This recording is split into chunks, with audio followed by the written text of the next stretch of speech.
the Buddha, Baguda. All right, welcome everyone to the Eve Growing Concepts. Today's we're going to talk about micro shredded cardboard and the many advantages it has for urban farming, or especially container growing. It's right there with perlite in cocoa coir. It absorbs moisture, it adds aeration to your container, and red wigglers and the biodiversity that follows these heavenly creatures love it. And they'll turn it into castings.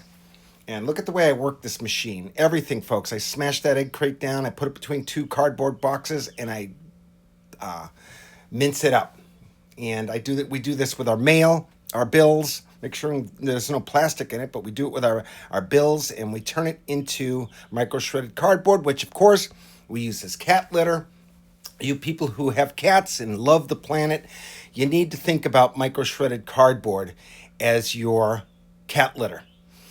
Think of how cat litter gets to us. For the environment, and here's why. The main reason is that it's harvested by strip mining, which removes the whole top layer of earth over a huge area to get to the clay that's underneath. This destroys all the pre-existing vegetation and habitat and makes the landscape a lot more vulnerable to erosion. Then when it rains, nearby water sources can get polluted by silt runoff or heavy metals that get leached out of the soil. The giant machinery and processing plants used in strip mining also pollute the air with a lot of exhaust fumes and massive amounts of dust. Then when the mining site is finally decommissioned, there's no guarantee that the mining company is going to do a good job of replanting trees or restoring the habitat. Lastly, used clay cat litter just goes straight to the landfill and it doesn't biodegrade. There's about 60 million cats in the US alone, and clay litter accounts for about 83% of the litter market. I'm not going to do the math, but that's a lot of garbage. Instead of clay litter, we recommend any litter that is natural and biodegradable, so that includes things like corn, tofu, or pine. If you want specific brand recommendations, we have a video about the top 5 natural litters, so check that out if you want.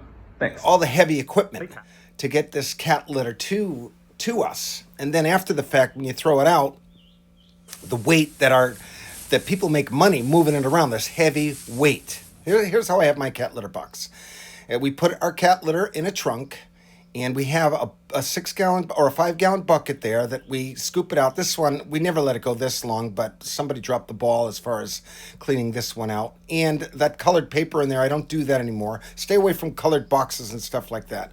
I don't do that anymore. Now it's just brown. If there's ink on it, I try not to use it, or especially plastic layers that are sometimes on cardboard.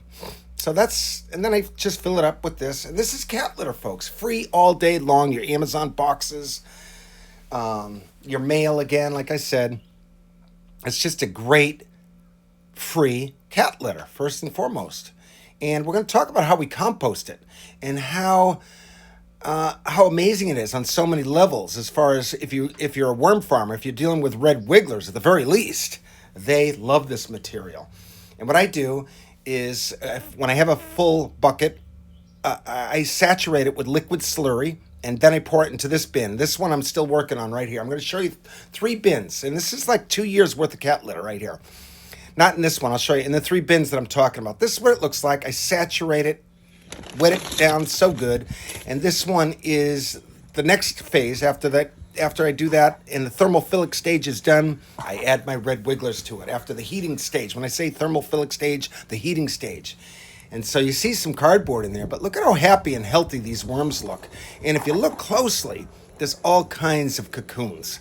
So at the very least, it's a great way to find food for your reds if that's ever a problem, right? It's guaranteed after the thermophilic stage that you are going to get your worms multiplying. So this one is after I've filled it up, the thermophilic stage. I said that right. And so now this one, I put a little grass on here, wet grass on top, just because I had to throw it in a bin somewhere. But this one's a little older. You'll see less cardboard. And these worms go deep. They go very deep down into this bin. They work their way down because, again, there's all kinds of aeration in there. There's all kinds of space for these worms to move. So they go deep into the bin, and look at the cocoons. This is the material. And now I'll show you the bin of what it looks like after, I've taken all the reds out. because you don't want to lose these reds. And then when I take these reds out, I bury a composting roll or composting bag. And after those cocoons hatch, because I can't get it all out, right? After they hatch, they go into this composting roll or composting bag or whatever.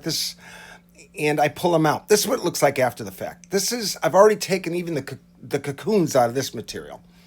All right, and I do try to keep it separate from my other compost that I'm working on, but it's cat litter all day long.